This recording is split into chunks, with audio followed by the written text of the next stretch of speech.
Hello dear students, welcome you all to the 24th lecture of macroeconomics, and today we will discuss the topic measure used for controlling inflation, under which we are going to discuss fiscal measures. In previous lecture we have seen that how monetary measures can be used to control the inflation. So under that we have seen the three types of three different measures through which inflation can be controlled, and those measures were bank rate policies under which the interest rate can be changed to control the inflation. Second was cash reserve ratio, and by increasing the cash reserve ratio also inflation can be controlled.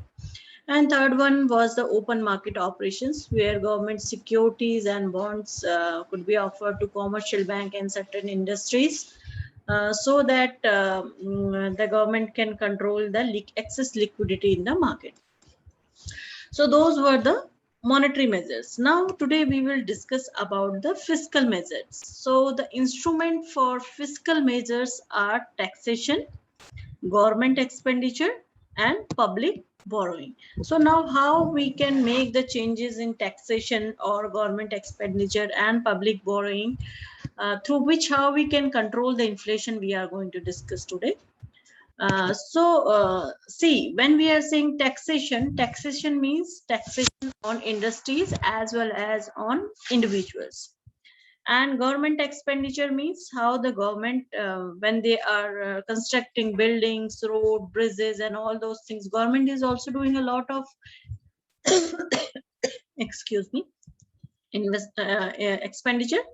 So through how these government expenditures we can control the inflation, and some other methods are also there. So let's first of all we should understand, when we are saying controlling the inflation, what is the meaning. We want to decrease or we want to absorb the excess amount of liquidity which is there in the market means with in the hands of individuals as well as in the industries. Okay, so your motive here is to reduce the liquidity from the market. So first one we will discuss first. Let's see with the taxes, because it will be easy to understand, then we will move to further.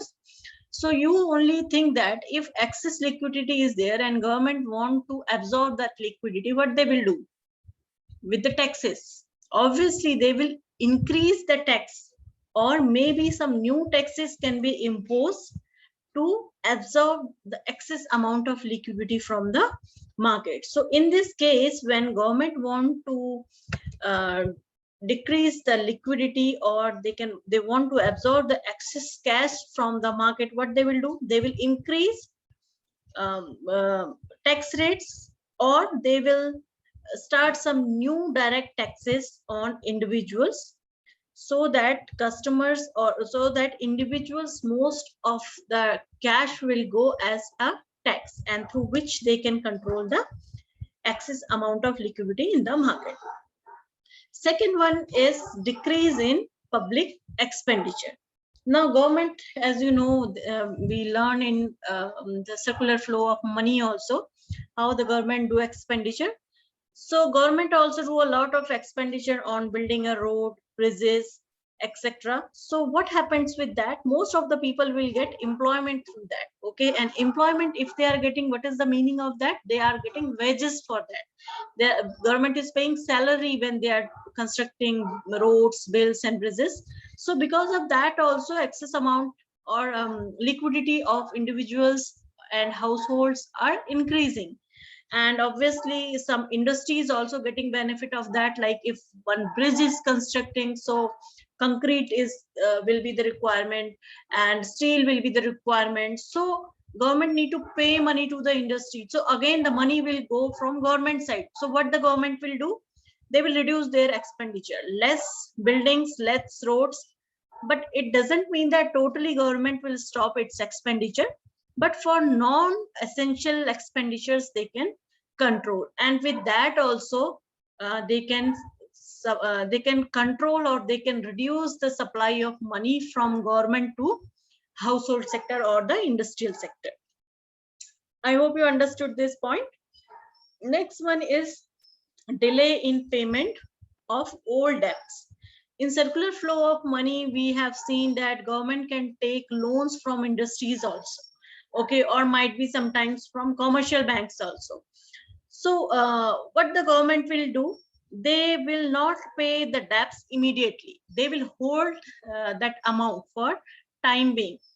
Okay, if the government is paying all the debts on time, already there is a lot of liquidity. Again, the excess money of cash or excess cash will come in the industry or the household sector, and it will boost or it will give a push to inflation. So to control it, what the government will do, they will stop paying for their old debts. Okay, and with this also, because of the postpone of the debts, people will not acquire extra purchasing power. Their purchasing power will come down. Fourth one is overvaluation of money. To control the overvaluation of money, it is essential to encourage import and discourage export. Okay, so when a government is importing more, it means they have to pay. Okay, they have to pay that excess liquidity is there. In terms of that, they will it means your purchasing power will come down if excess liquidity is there. So what the government will do, they will import more, so that whatever excess liquidity is there, it will go out of the country, and it will discourage exports. Because if export they are doing, again foreign country is coming, again it will turn to rupees, again liquidity will increase. So these are the four measures comes under fiscal. Okay, first is decrease in government expenditure, next is delay in payment of old debts, increase in the taxation, and overvaluation of money. So all these are the four methods. There is another method of controlling price, and it is a temporary method, or we can say short term method. So it cannot control the long term inflation, but for time being, for short time period, it could be an effective way of controlling inflation. So name is price control. Now how the government can control price through this, another name is suppress inflation. Also another name is suppress inflation or repress inflation. These two names are also there. So this is the inflation rate, that the temporary measures taken to prevent inflation but eventually leads to inflation. So these are temporary, short term. So in this case, what the government will do, in this case, that basic necessities like agriculture products are there, or primary activities, whatever are there, government will fix the prices of those commodities. Okay, they will introduce price control on those basic necessities, and because of that, what will happen, if they will put a control on price, so people need to spend less. Okay, for that, suppose 1 kg of sugar cane, let's say 100 kgs of sugar cane is coming. Okay, so people are ready to pay more for that, but government has fixed the cap, like you can't purchase more that 100 kgs of sugar more than 10,000 rupees. So even though you are ready to pay 20,000 for that, now you have to pay 10,000 only. So that excess spending power is came down, but it is not the absolute measure to control inflation, and only with suppress inflation you can't control the inflation. But this is also one way to control inflation. And historical events are there which shows that the price control alone cannot control the inflation, but only reduce the extent of inflation. So it is just short term, where the government will put cap on agriculture products. Now these were the different methods to control the inflation. Now one topic I felt it is important, that is called deflation. Now let's quickly we see what is deflation meaning.